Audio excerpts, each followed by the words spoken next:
ప్రియులరా, కొన్ని మంచి మాటలు చెప్తాను వినండి మీరు. బలరాం, ఫ్యాన్లు ఎక్కువ సౌండ్ వస్తున్నట్టున్నాయి. అది ఎక్కువ. సంఘానికంటూ కొన్ని లక్షణాలు ఉండాలి. ఆ లక్షణాలన్నీ కూడా దేవునికి సంబంధించిన లక్షణాలుగా ఉండాలి. ఎందుకంటే క్రీస్తు సంఘము అని పేరు పెట్టుకున్నాం కనుక ఆ సంఘంలో క్రీస్తుకు సంబంధించినవే ఉండాలి. క్రీస్తుకు సంబంధించిన ప్రతి ఒక్కటి కూడా సంఘంలో కనపడాలి. అంతేనా? ఇప్పుడు తెలుగు మీడియం అని స్కూల్కి పేరు పెట్టామనుకో, ఇంకా ఆడ తెలుగే ఉంటుంది. కొన్ని పేర్లు పెట్టినటువంటివి, ఇది సరుకులు అంగడి అంటే అక్కడే ఉంటాయి, సరుకులు ఉంటాయి. అంటే ఏ పేరుకు తగినట్టు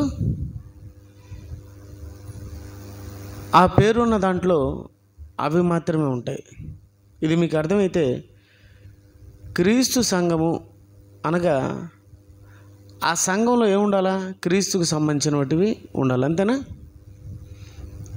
అంటే సంఘములో క్రీస్తుకు, ప్రభువుకు సంబంధించిన లక్షణాలు కనపడాలి. ఆ కార్యక్రమాలు, ఆ ఆలోచనలు, అందుకు తగినటువంటి నడవడిక, ఇవన్నీ కూడా ఆ సంఘంలో కనపడాలి. అప్పుడు దాన్ని క్రీస్తు సంఘము అనొచ్చు.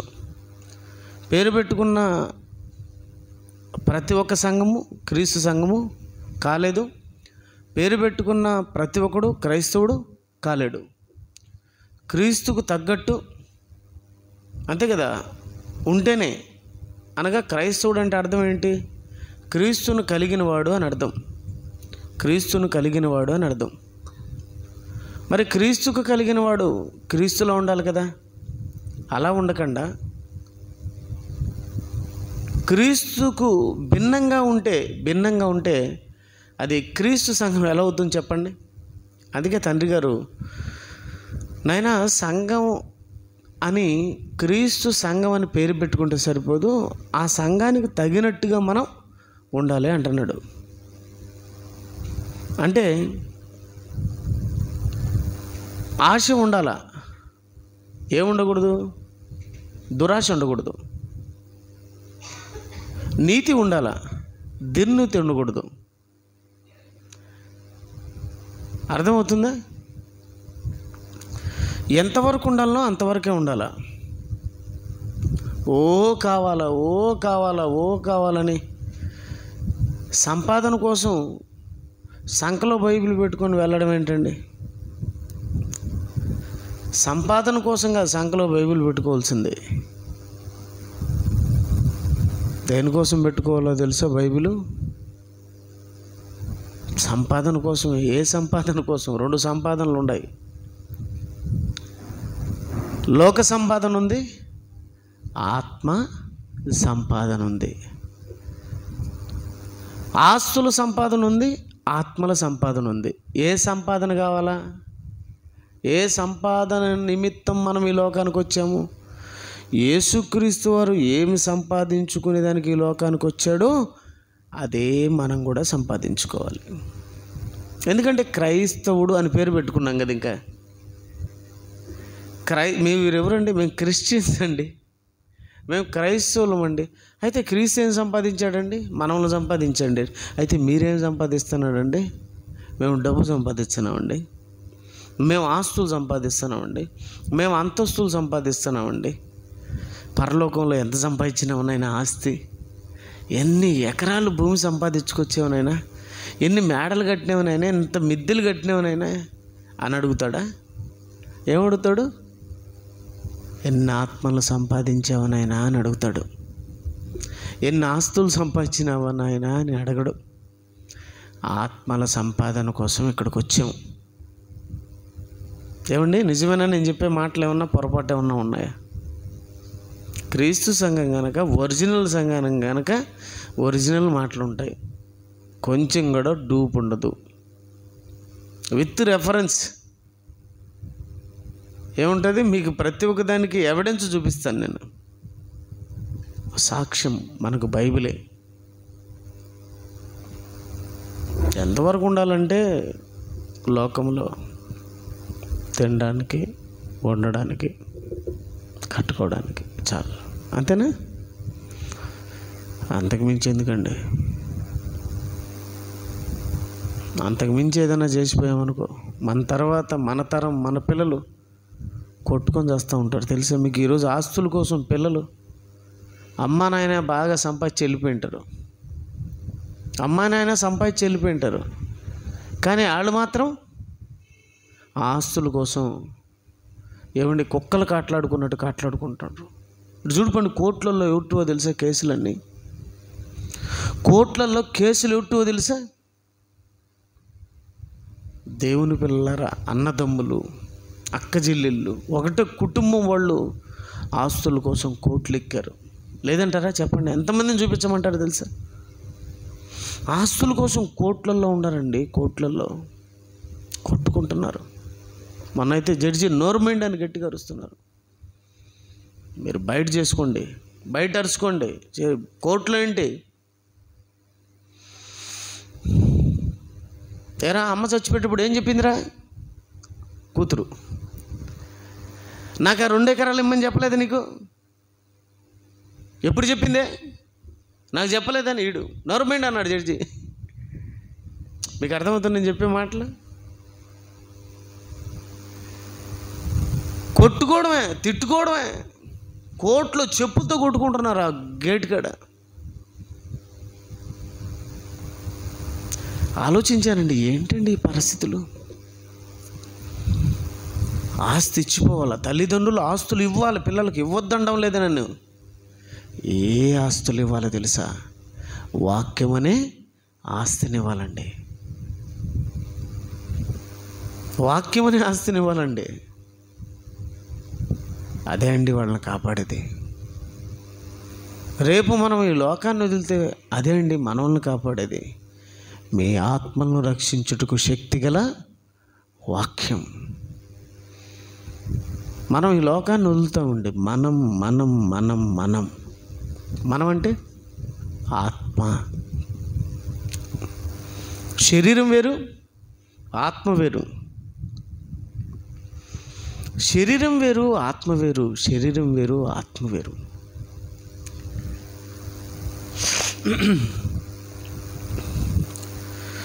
శరీరాన్ని ఒకరోజు వదిలిపెట్టేస్తాం. మనము ఈ లోకాన్ని వదిలిపెట్టేసి మన ఇంటికి మనం వెళ్ళిపోతాం. మనం ఎక్కడి నుంచి వచ్చినామో అక్కడికి వెళ్ళాలండి. ఏదో వెళ్ళిపోయి అక్కడ ఉండడం కాదు. భూలోకంలో అయితే ఎక్కడి నుంచి వచ్చినామో అక్కడికి వెళ్తాం.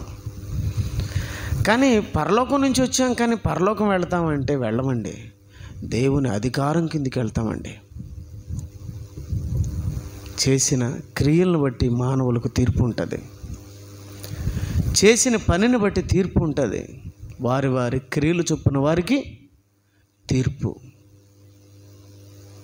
అసలేంటి మన క్రియలు?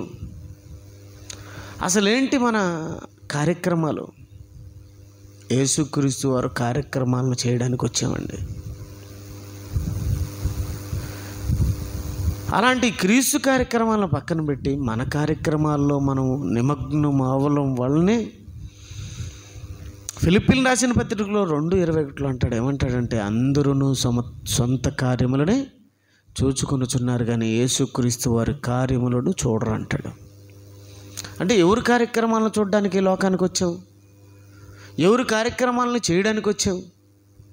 క్రీస్తు, యేసుక్రీస్తు వారి కార్యాలను చేయడానికి వచ్చాం. యేసుక్రీస్తు వారిని ప్రకటించడానికి వచ్చాం. క్రీస్తును క్రీస్తుగా ప్రకటించడానికి వచ్చినాం. ఆయన సువార్తను సువార్తగా ప్రకటించడానికి వచ్చాం. కానీ ఈరోజు ఆ సువార్తను సువార్తగా ప్రకటించేవాళ్ళు లేరండి. మరి సువార్త ప్రకటించడం లేదంటే ప్రకటించడం లేదు. మరి ఏం ప్రకటిస్తున్నారంటే సువార్త కాదు. మరి ఏ సువార్త అంటే భిన్నమైన సువార్త. మీకు రోగాలు పోతాయి రండి, మీకు ఇంకా పెళ్ళిళ్ళు అవుతాయి రండి, మీకు ఉద్యోగాలు వస్తాయి రండి, మీ కడుపులో ఉన్న గడ్డలు పోతాయి రండి, మీ కడుపులోకి బిడ్డలు పుడతారు రండి. ఇయే కదా అది సువార్త. సువార్త అంటే ఏంది?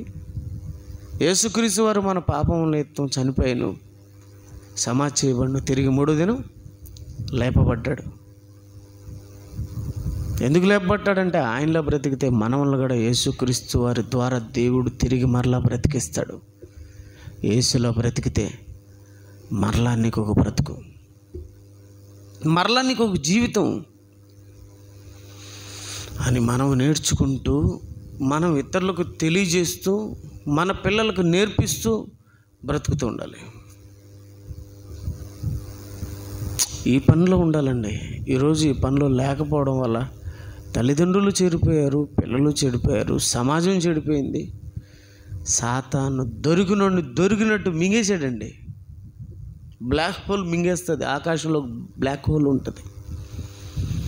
ఆకాశంలో కొన్ని బ్లాక్ హోల్స్ అంటే నక్షత్రాలు ఉంటాయి చూసా, నక్షత్రాల మండలాలు. కొన్ని నక్షత్రాల మండలాలు వెలిగి ఒకరోజు ఆరిపోతాయి. అంటే కాంతి ఇవ్వకుండా ఏమైపోతుంది, నిరుపయోగంగా మారిపోతుంది. దాన్ని ఏమంటారంటే బ్లాక్ హోల్ అంటారు. ఇది పనికి రాకుండా పోతుంది. ఈ పనికి రాకుండా పోయింది ఏం చేస్తుందంటే, పనికొచ్చే గ్రహాలన్నింటినీ, పనికొచ్చే వెలిగిచ్చే నక్షత్రాలన్నింటినీ ఏం చేస్తూ ఉంటుంది అంటే తనలో గలుపుతూ ఉంటుంది అన్నమాట. శరపకురా చెడేవు, మేసేగాడిది వచ్చి కూసేగాడిది కూసేగాడిది మేసేగాడిదని జడగొట్టిందంట సామెత. అంటే ఈడు బాగుపడ్డు, ఇంకొకడిని బాగుపడినవాడు. ఇలాంటి సామెతలు మీరు వినే ఉంటారు. అలా బ్లాక్ హోల్స్ ఇవి పనికిరావు, పనికొచ్చే వాటిని పనికి రాకుండా చేస్తాయి. అలాగే చాలామంది కూడా ఏమైపోయారంటే ఇళ్ళు పనికి రాకుండా పోయారు, వాళ్ళ పిల్లల్ని కూడా పనికి రాకుండా చేశారు. సంస్కర్తలు సమాజంలో వీళ్ళు చెడిపోయారు, వాళ్ళు వెనకున్న వాళ్ళను చెడగొట్టారు. పాస్టర్ చెడ్డోడైతే సంఘం మంచిది అవుతుంది? పాస్టర్ సరైనోడు కాకపోతే సంఘం ఎలా మంచిది అవుతుంది చెప్పండి? వాళ్ళు చెడిపోతారు. కరెక్ట్గా ఉండాలా. క్రీస్తు సంఘం అంటే పేరుకు తగ్గట్టు ఉండాలి, అంతే కదా. సింహాన్ని పేరు పెట్టుకొని కుక్క మాదిరి బతుకుతున్నాం అనుకో, ఈడేందిరా పేరేమో సింహము బతికేమో కుక్క బతుక అనరా? అలాగే నేను క్రైస్తవుని అన్నప్పుడు ఎలా ఉండాలా? క్రైస్తవుల్లో ఉండాలన్నమాట. చావో రేవో క్రీస్తులాగా బ్రతకడానికి సిద్ధపడాలి. అలా బ్రతికిన వాళ్ళు బైబిల్లో ఎంతోమందిని మీరు చూడగలరు. యేసుక్రీస్తు వారు తదనంతరం ప్రాణం మిందికి వచ్చిన యాకోబు వెనక్కి పోలేదండి, ఖడ్గంతో నరికేశారు, వెనక్కిపోయాడా? స్టెఫను రాళ్లతో కూడా చంపారు, వెనక్కిపోయాడా? యేసుక్రీస్తు వారు ఏదైతే సూచించారో దాన్ని చెప్పడానికి సిద్ధపడ్డాడు. యవనస్తుడు ఎవరు? స్టెఫన్. రాళ్లతో కొట్టారండి, తెలుసు కదా మీ అందరికీ. చంపేశారండి రాళ్లతో కొట్టి. రాళ్లతో చంపుతారని అతనికి తెలీదా? తెలుసు. తనకు తెలిసిందాన్ని చెప్పకుండా మాత్రం మానలేదండి. దేవుడు ఏది చెప్పమన్నాడో దాన్ని చెప్పడానికి సిద్ధపడ్డాడండి. అది క్రైస్తవుడు అంటే. క్రీస్తులాగా బ్రతకాలండి. అలా అందరూ బ్రతకలేరు. ఎందుకో అండి, ఈ లోకాన్ని చూసినప్పుడు ఆ పక్షులు, ఆ జంతువులు, వాటిని చూసినప్పుడు చాలా తేడా కనపడుతుందండి. లోకం ఏంది ఇలా ఉంది? ఈ మృగాలు మేలు కదా ఈ మనుషుల కంటే, ఈ ప్రజల కంటే ఈ పక్షులు మేలు కదా. ఏమండి, నిజంగా ఆశ్చర్యం అనిపిస్తుందండి. ఎక్కడ సైబీరియా, ఎక్కడ ఇండియా కొన్ని వేల కిలోమీటర్లు ప్రయాణం చేసుకుంటూ వస్తాయండి. ఎక్కడికో తెలుసా? భారతదేశంలోకి, అందులో ఆంధ్రప్రదేశ్లోకి, అందులో పులికాటు సరస్సులోకి. ఏమండి, నేలపట్టు పులికాటు సరస్సులోకి వస్తాయండి. అవి ఎక్కడి నుంచి వస్తాయి తెలుసా? సైబీరియా. కొన్ని వేల కిలోమీటర్లు ప్రయాణించుకుంటూ వస్తాయండి. వాటికి దారి ఎలా కనపడిందబ్బా? వాటికి దారి ఎలా తెలుసు అసలు? రాత్రులలో ప్రయాణం ఎక్కువ చేస్తాయండి. ఒక్కొక్క పక్షి ఎంత ఉంటుంది తెలుసా? దగ్గర 10 కేజీలు ఉంటుందండి బాబు. పెద్ద పక్షులు ఎంత ఎత్తుంటాయి అవి. మూతి పెద్దది ఉంటుంది, గమనించారు మీరు? చాలా పెద్దది.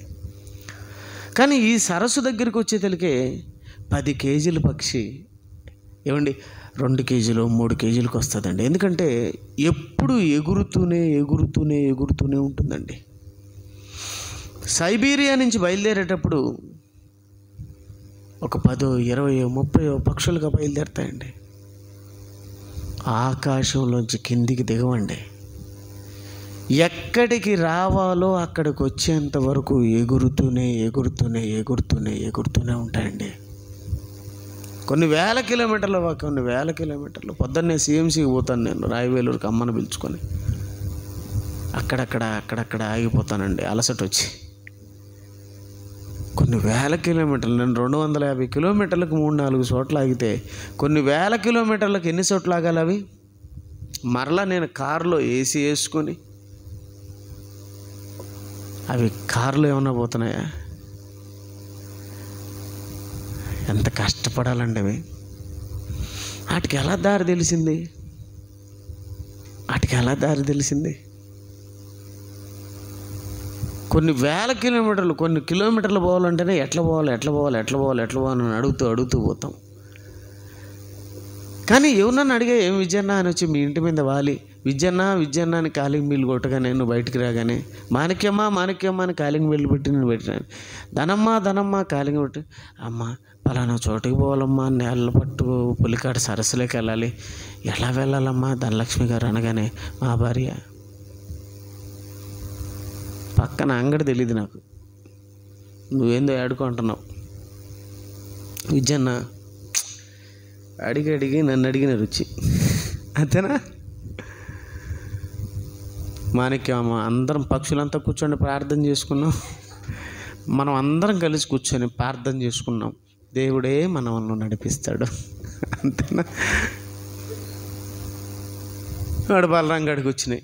బలరామన్న మేము ఎలా వెళ్ళాలంటే మీరా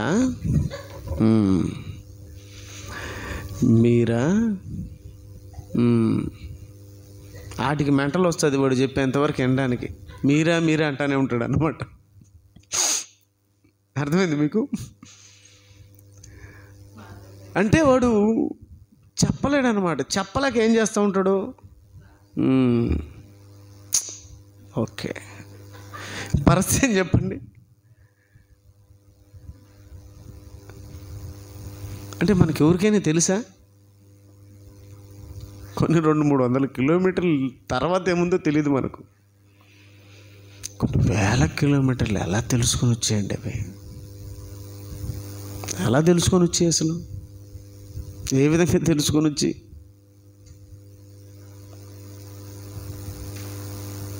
బ్రెయిన్ తెలివి ఉపయోగిస్తాయి.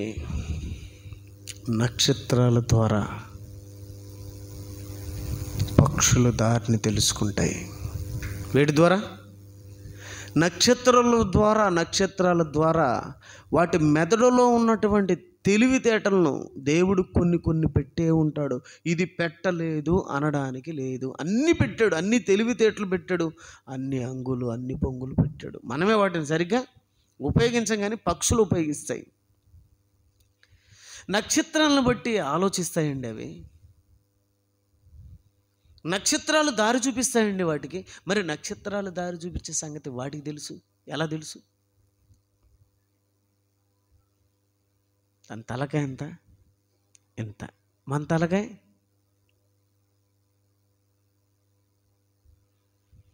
సరస్సులోకి వచ్చేస్తాయి.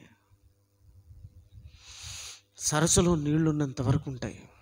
ఎన్నో పిల్లలు చేసేస్తాయి.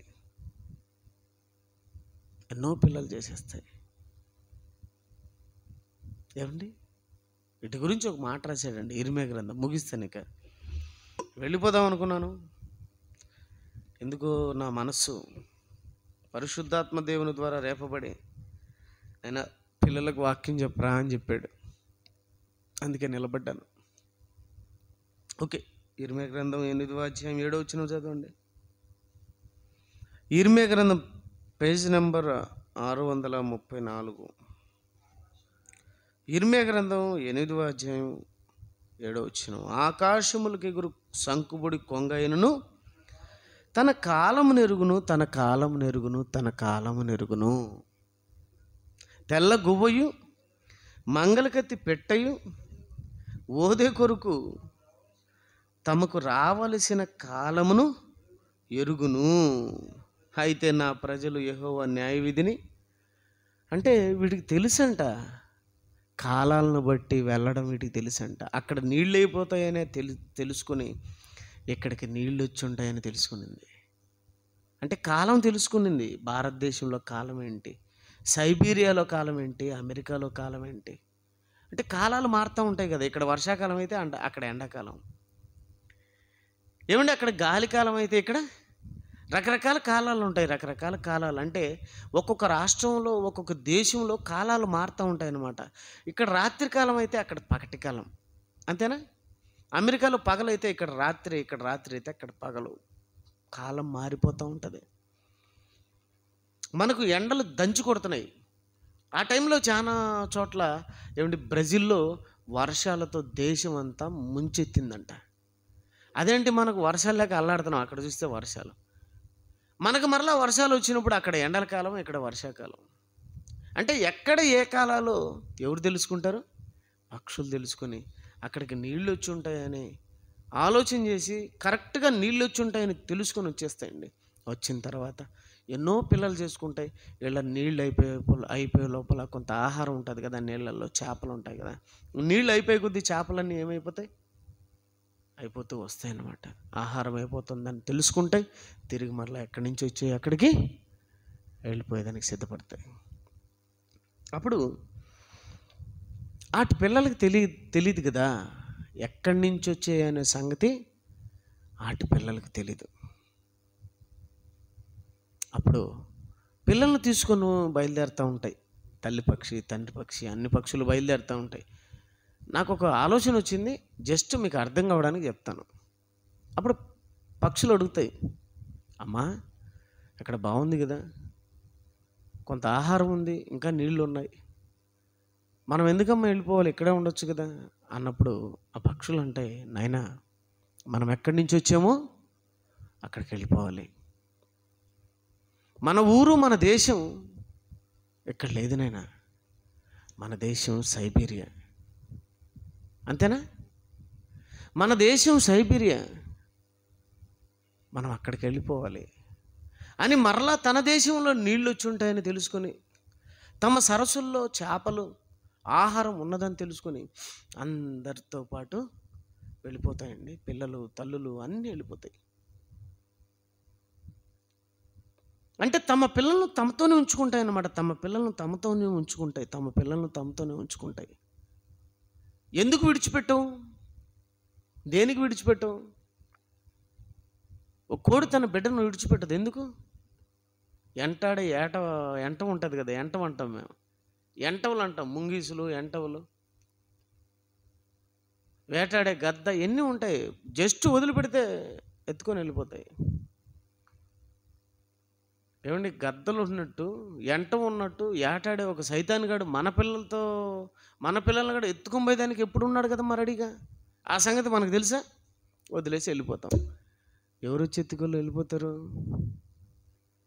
ఎంటాడి ఎవరిని మింగుదునా అని వెతకుచు, ఎంటవు మీద ఎతుకుచు తిరుగుచున్నాడు. ఎవరు? సాతాను. పక్షి పిల్ల పక్షిలాగే ఉంటుందండి. నేను ఎందుకోండి ఈ ప్రసంగం, తండ్రి గారి ప్రసంగం అయిన తర్వాత చెప్పాలనుకున్నాను. క్రైస్తవుడు ఎలా ఉండాలి? తల్లిదండ్రులు క్రైస్తవులు అయితే బిడ్డలు కూడా అలాగే ఉండాలి కదా. కాకికి పుట్టింది కాకిలాగే ఉన్నప్పుడు, కుక్కకు పుట్టింది కుక్కలాగే ఉన్నప్పుడు, పక్షికి పుట్టింది పక్షిలాగే ఉన్నప్పుడు, పశువు పుట్టింది పశువులాగా ఉన్నప్పుడు, ప్రభు అయిన దేవుడైన మన తండ్రి అయిన దేవునికి పుట్టిన మనం ఎలా ఉండాలి? ఆయనలాగే ఉండాలి కదా. మరి ఆయనలా ఎందుకు లేమంటే దారి తప్పాము. ప్రారంభం నుంచి దారి తప్పాము. దేవుడి దగ్గర ఉండాల్సిన ఆదాము అవ్వ ఎక్కడికి వెళ్ళిపోయారు? సాతాను దగ్గరికి వెళ్ళిపోయారు. వాడు చెప్పింది ఎండం ప్రారంభించారు. ఏమైపోయారు? దేవుళ్ళలాగా అయిపోయారా? దెయ్యాల్లాగా అయిపోయారా? పండు తినిందంటే ఏమైపోయింది? దెయ్యం అయిపోయింది. దెయ్యం మాటినోడు ఏమైపోతాడు? దెయ్యం అయిపోతాడు. అరే బాబు, మీరు అపవాది సంబంధులరా అన్నాడు యేసుక్రీస్తు వారు. వాడు మీ తండ్రి అన్నాడు. ఏంటి వాడు మనకు తండ్రి ఏంటి? మీరు మీ తండ్రి యేగు అపవాది సంబంధులు. వాడు మనకు తండ్రి. వాడు మాటిని వాడు మార్గంలో ఉంటున్నాం, దేవుడి మార్గంలో లేవు. మనం ఒక చోట, మన పిల్లలు ఒక చోట. నాయన వాళ్ళ నాయన ఉన్నట్టు వాళ్ళు లేడులే అంటారు. విన్నారా మీరు? వాళ్ళ అమ్మ ఉన్నట్టు ఆమె లేదులే. విన్నారా మీరు? ఎందుకు ఇలాంటి లైన్ వచ్చింది? పక్షుల్లో లేదే ఇలాంటి లైను. కోళ్ళు ప్రారంభం నుంచి కోళ్ళే.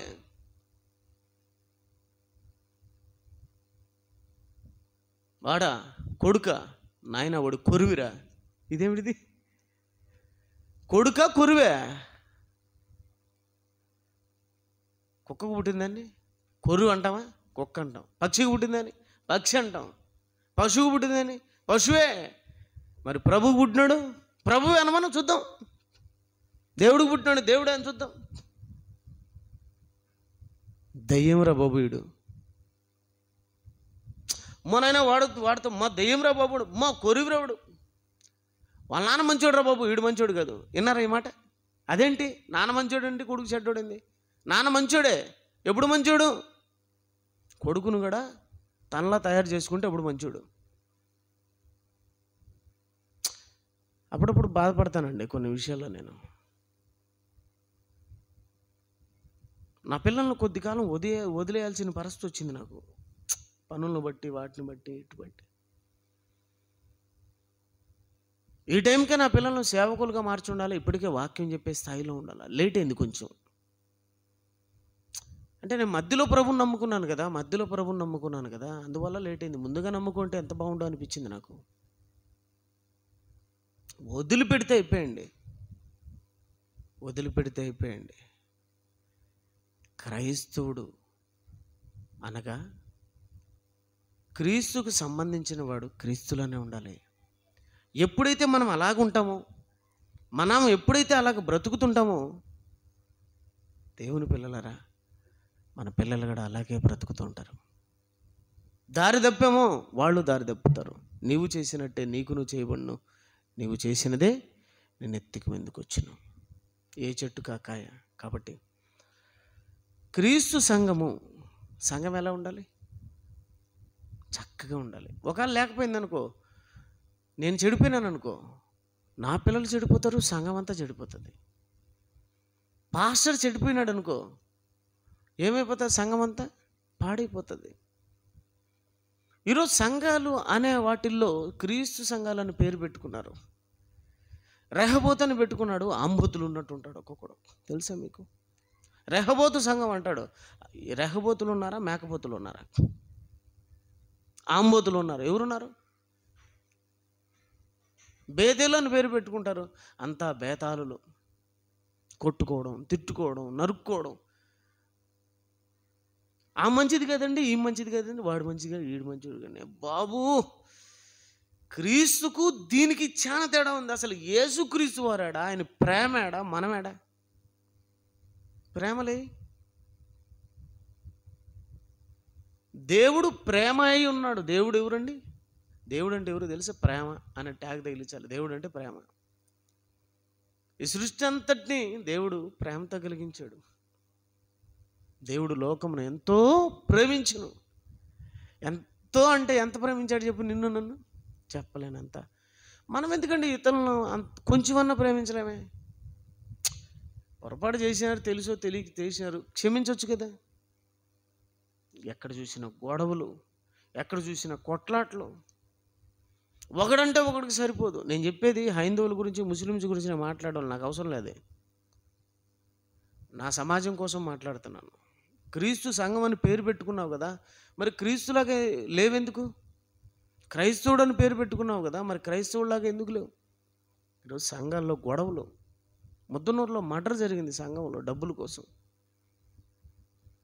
అధికారాల కోసం. ఏమండి, ఓట్లు వేసుకుంటున్నారు. నేను పాస్టర్గా ఉండాలా, నేను పీఠాధిపతిగా ఉండాలా, నేను బిషప్గా ఉండాలని ఓట్లు. ఎలక్షన్లు జరుగుతాయి తెలుసా మీకు? చర్చిలలో, సిఎస్ఐ చర్చిలో ఎలక్షన్లు అంట.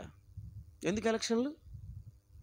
నేనుండాలంటే నేను ఉండాలి. ఇప్పుడు జగన్ చంద్రబాబు ఎలక్షన్లు ఎక్కడ జరిగినాయో అక్కడిక్కడ అలాగే జరుగుతాయంట. నాకు తెలిసి ఓట్లకు డబ్బులు ఇస్తున్నారంట. ఆడ కూడా నాకు మెంటల్ ఎక్కింది. ఎక్కడ? చర్చిల్లో ఓట్లకు డబ్బులంట. సైలెంట్గా ఇంటింటికి ముందుగానే పోయి ఇచ్చేస్తున్నారంట ఓటుకి ఇంతని. నేను విన్నప్పుడు ఆశ్చర్యపోయాను. ఓటుకు నోటు, మందు, విందు. నిజమండి, నేను చెప్పేది ఊరికేం చెప్పడం లేదు. ఏమైపోతున్నాయి సంఘాలు చెప్పండి? యేసుక్రీస్తు వారు వస్తే ఎత్తపడేవాడు ఎవడు చెప్పండి? ప్రభు రాకడకు విశ్వాసమును. కాబట్టి మనం జాగ్రత్తగా ఉండాలని, ఇందును బట్టి ఏం తెలుసుకోవాలి? మనం తెలుసుకున్న వాటి విషయాలన్నిటిని బట్టి, బైబిల్ అంతటిని బట్టి ఏం తెలుసుకోవాలా? చదువుకుంటున్నాం, నేర్చుకుంటున్నాం, తెలుసుకుంటున్నాం. తెలుసుకోవాల్సింది ఒకటే అండి. చెప్పమంటారా? ముగిచ్చేస్తాను. ప్రసంగి చివరి అధ్యాయం, ప్రసంగి గ్రంథం చివరి అధ్యాయం అనగా 12వ అధ్యాయము 13వ వచనం. ప్రసంగి 12, క్షమించండి, 13వ వచనం. ఇదంతయు వినిన తర్వాత తేలిన ఫలితార్థం ఇదే. పాత నిబంధన అండి, కొత్త నిబంధన కాదు, పాత నిబంధన 562 ఏముందంటే ఇక్కడ 12వ అధ్యాయం 13వ వచనం. ఇదంతా వినిన తర్వాత తేలిన ఫలితార్థం ఇదే, దేవుని యందు భయభక్తులు కలిగి ఉండి ఆయన కట్టడలను అనుసరించి నడుచుచుండవలెను. మానవ కోటికి ఇదియే విధి. అంటే ఇదంతా విన్న తర్వాత మనం ఎలా ఉండాలంటే, తేలిన ఫలితార్థం ఏంటంటే దేవుని యందు భయభక్తులు కలిగి ఉండి ఆయన కట్టడలను అనుసరించి నడుచుచుండవలెను. అర్థమైందండి? అర్థమైంది? ఆయన కట్టడలను అనుసరించాలి మనం. వద్దు, అంత లోకం యేసుక్రీస్తు వారు రాకడకు కాదు, సాతానుతో పోకడకు సిద్ధపడింది, నరకానికి. మనమైతే అలాంటి వాళ్ళలో చేరక, ఏమండి, దుష్టుల ఆలోచన చొప్పున నడవక, పాపుల మార్గం నిలువక, అపహాసకులు కూర్చుండు చోటు కూర్చుండక, దేవుని ధర్మశాస్త్రమందు ఆనందించుచు దివారాత్రం దాన్ని ధ్యానించేవాడు ధన్యుడు. మనమందరం ధన్యులుగా ఉండాలని కోరుకుంటూ, పక్షులకున్న నీతి నిజాయితీని చూసారా? పశువులకున్న నీతి నిజాయితీని చూసారా? తన యజమానికి రోగం వస్తే, ఏదైనా అనారోగ్యం వస్తే, ఆవంట తన యజమానికి సంబంధించిన రోగానికి సంబంధించిన, అనారోగ్యానికి సంబంధించిన, ఏమండి, మెడిసిన్ తన పాలలోంచి పంపిస్తుందంటండి బాబు. తన యజమానికి ఏదైనా అనారోగ్యం వస్తే ఆ అనారోగ్యం పోవడానికి సంబంధించిన మెడిసిన్ తన పాలలో ఇస్తుందంటే ఏంటి దానికి ఉన్న కృతజ్ఞత? ఏమేస్తాడు తన యజమాని దానికి? గడ్డి తిన్న ఒక పశువు తన యజమాని పట్ల ఎంత కృతజ్ఞత ఉంటే, దేవుడు మనకి గడ్డి పెట్టాడు చెప్పు. ఎన్ని రకాల ఫుడ్ పెట్టాడండి, ఎన్ని రకాల ఫుడ్. మనిషి కృతజ్ఞత చూపిస్తున్నాడు చెప్పండి దేవునికి? పశువుని చూసి నేర్చుకోరా అని చెప్పి పాఠం పెట్టినాడండి ప్రభు ఈ ప్రకృతిలో. పశువుని చూసి నేర్చుకోరా అని చెప్పి పాఠం పెట్టినాడండి ప్రభు ఈ ప్రకృతిలో. మనుషులను చూసి నేర్చుకునే రోజులు పోయాయి. మనుషుల్లో చూసి నేర్చుకోవడానికి నీతి నిజాయితీ ఎక్కడా లేదు. అందుకే పశువులను చూడరా అన్నాడు ప్రభు, మృగాలను చూడరా అన్నాడు. పోరా మృగం అంటాం మనం, వాడు మృగం కాదు, మృగానికి మించిన మృగం, దుష్ట మృగం, క్రూర మృగం మనిషి ఈరోజు. ఏమండి, మృగాలు మంచివండి. దేవుడు మృగాల దగ్గర పోయి నేర్చుకోమన్నాడు. నేర్చుకున్నాం, తెలుసుకున్నాం, చక్కగా బ్రతుకుతాం. కళ్ళు మూసుకొని ప్రార్థన చేసుకున్నాం. తండ్రి, వెళుతున్నాం, సన్నిధి తోడుగా నడుగా ఉంచండి. మంచి సంగతులు మాకు అందించినందుకు మీ కృతజ్ఞతాస్తుతులు చెల్లించుకుంటున్నాం తండ్రి. క్రీస్తు సంఘం ద్వారా అమూల్యమైన మాటలు మాకు అందిస్తున్నారు.